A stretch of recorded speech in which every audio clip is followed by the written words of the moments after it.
नमस्कार साथियों, आप सभी का एजुकेशन स्पेशल में स्वागत है।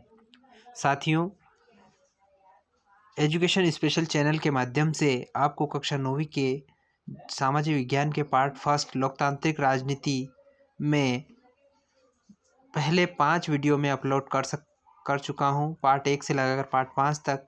आज पार्ट 6 लोकतांत्रिक अधिकार के महत्वपूर्ण प्रश्नों को समझाने जा रहा हूं।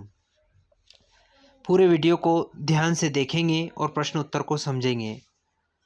वीडियो की शुरुआत करने से पहले यदि आप चैनल पर नए हैं और अभी तक आपने चैनल को सब्सक्राइब नहीं किया है तो प्लीज़ आप चैनल को सब्सक्राइब कर लें और बेल आइकन को प्रेस कर लें ताकि आने वाले समय में आपको नोटिफिकेशन मिलते रहेंगे। साथ ही साथ वीडियो को बिना स्किप किए हुए अंत तक देखें। चलो शुरुआत करते हैं। लोकतांत्रिक अधिकार। पुराने यूगोस्लावाकिया का वह कौन सा एक प्रांत था जो टूटकर अलग हो गया है? वो है कोसावो। कोसावो में किन लोगों की संख्या अधिक थी? तो अल्बानियाई लोगों की संख्या अधिक थी। अगला प्रश्न है अधिकार क्या है? प्रश्न नंबर 3, अधिकार किसी व्यक्ति को अपने लोगों और अपने समाज और अपनी सरकार से दावा करने से संबंधित हैं। मौलिक अधिकार किसे कहते हैं?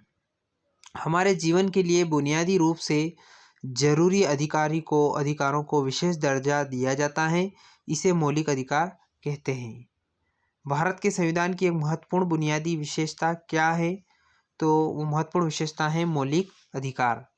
हमारा संविधान कितने मौलिक अधिकार प्रदान करता है? तो साथियों, हमारा संविधान हमको 6 प्रकार के मौलिक अधिकार प्रदान करता है। समानता का अधिकार, स्वतंत्रता का अधिकार, शोषण के विरुद्ध अधिकार, धार्मिक स्वतंत्रता का अधिकार, सांस्कृतिक और शैक्षिक अधिकार और संवैधानिक उपचारों का अधिकार। 6 मौलिक अधिकार हमें प्रदान करता है। अगला प्रश्न है कानून का राज किसे कहते हैं?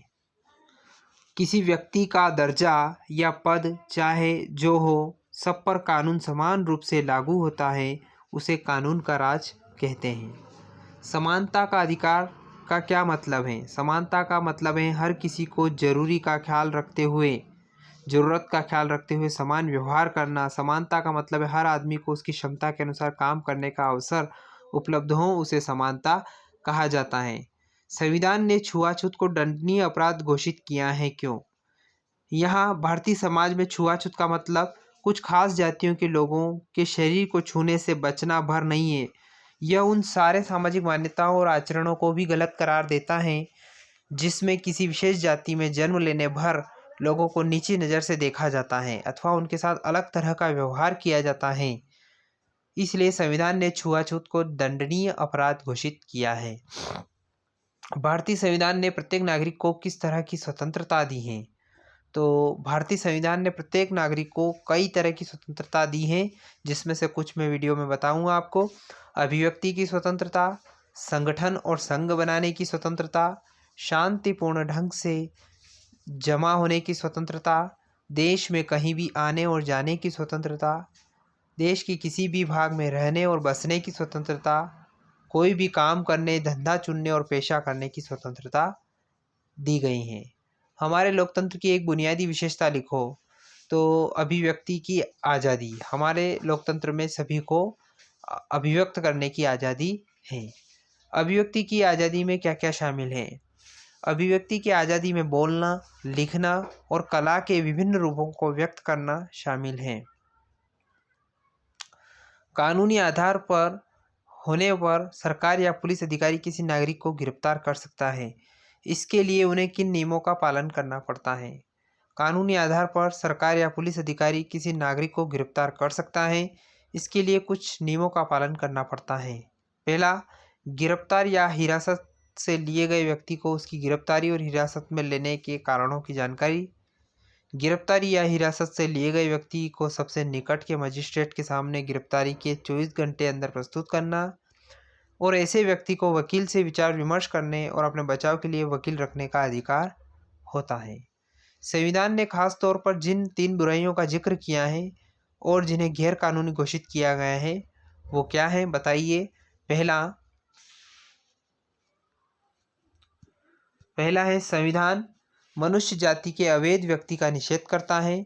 आमतौर पर ऐसे धंधे का शिकार महिलाएं होती हैं जिनका अनैतिक कामों के लिए शोषण होता है। दूसरा, हमारा संविधान किसी किस्म के बेगार या जबरन काम लेने का निषेध करता है। बेगार प्रथा में मजदूरों को अपने मालिक के लिए मुफ्त या बहुत थोड़े से अनाज वगैरह के लिए जबरन काम करना पड़ता है।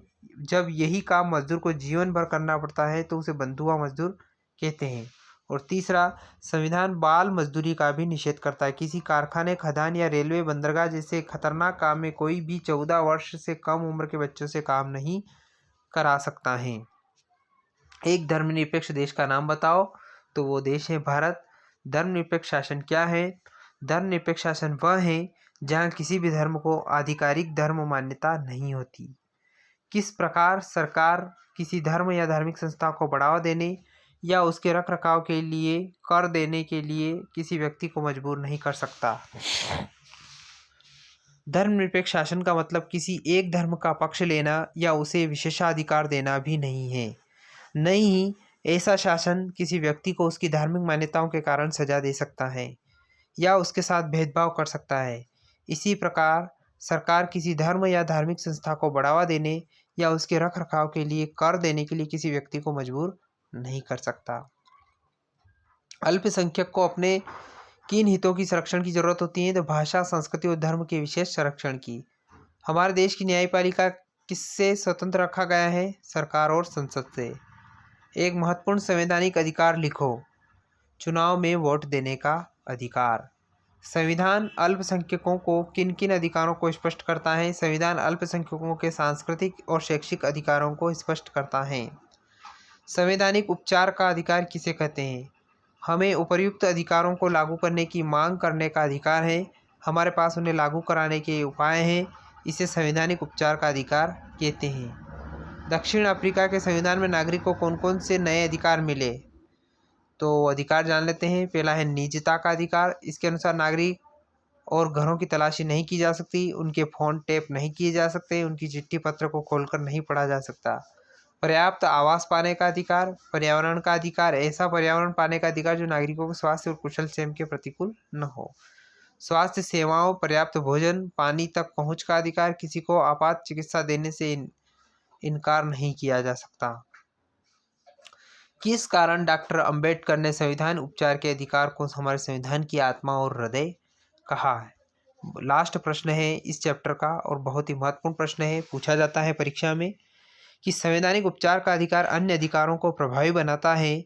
संभव है कि कई बार हमारे अधिकारों का उल्लंघन कोई और नागरिक या कोई संस्था या फिर स्वयं सरकार ही कर रही हो, पर जब इनमें से हमारे किसी भी अधिकार का उल्लंघन हो रहा हो तो हम अदालत के जरिए उसे रोक सकते हैं। इस समस्या का निदान पा सकते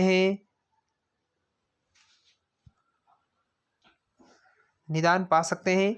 अगर मौलिक अधिकारों का मामला हो तो हम सीधे सर्वोच्च न्यायालय या किसी राज्य के उच्च न्यायालय में जा सकते हैं। इसी कारण डॉक्टर अंबेडकर ने संविधान उपचार के अधिकार को हमारे संविधान की आत्मा और हृदय कहा था। तो साथियों, ये था लास्ट पार्ट लोकतांत्रिक अधिकार, लोकतांत्रिक राजनीति चैप्टर किताब का सामाजिक विज्ञान से। वीडियो यदि अच्छा लगा हो तो लाइक करें, ज़्यादा से ज़्यादा शेयर करें, कमेंट करके अपने सुझाव हमें ज़रूर प्रेषित करें। और एक बार और आपसे निवेदन है, यदि आपने चैनल को सब्सक्राइब नहीं किया है तो प्लीज़ आप चैनल को सब्सक्राइब कर लें और बेल आइकन को प्रेस कर लें ताकि आने वाले समय में जब भी वीडियो अपलोड किया जाएगा नोटिफिकेशन आपको मिलते रहेंगे। धन्यवाद साथियों। जय हिंद, जय भारत।